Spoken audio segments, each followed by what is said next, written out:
ಎಲ್ಲರಿಗೂ ನಮಸ್ಕಾರ. Welcome back to my channel. ನಾನು ಪೂಜಾ ರಾಜೇಶ್. ಬನ್ನಿ ಇವತ್ತು ಮಸಾಲ ಮಜ್ಜಿಗೆ ಹೇಗೆ ಮಾಡೋದು ಅಂತ ನೋಡೋಣ.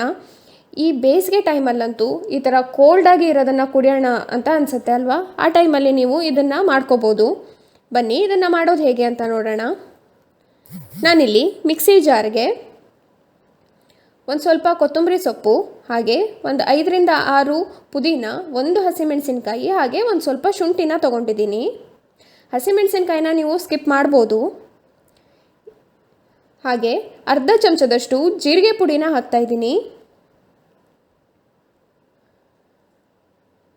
ಹಾಗೆ 1/4 ಚಮಚದಷ್ಟು ಪೆಪ್ಪರ್ ಪೌಡರ್ನ ಹಾಕ್ತಾಯಿದ್ದೀನಿ. ಕಾಳು ಮೆಣಸಿನ್ಕಾಯಿ ಪುಡಿನ ಹಾಕಿದ್ದೀನಿ.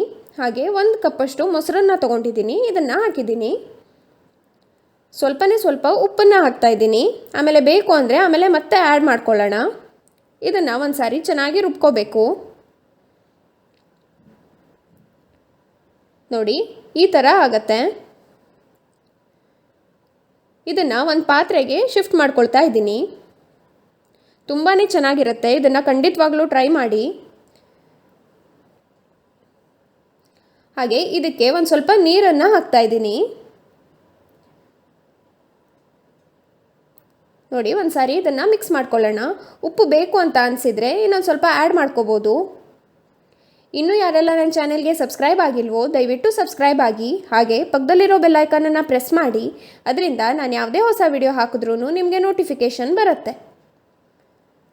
ನಾನಿಲ್ಲಿ ಸ್ವಲ್ಪ ಕೋಲ್ಡ್ ವಾಟರ್ನ ಹಾಕಿದ್ದೀನಿ.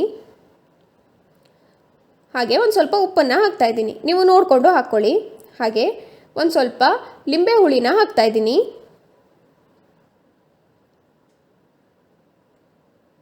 ಈ ಥರ ಲೆಮನ್ ಜ್ಯೂಸ್ನ ಹಾಕಿದ್ರೆ ತುಂಬಾ ಚೆನ್ನಾಗಿರುತ್ತೆ.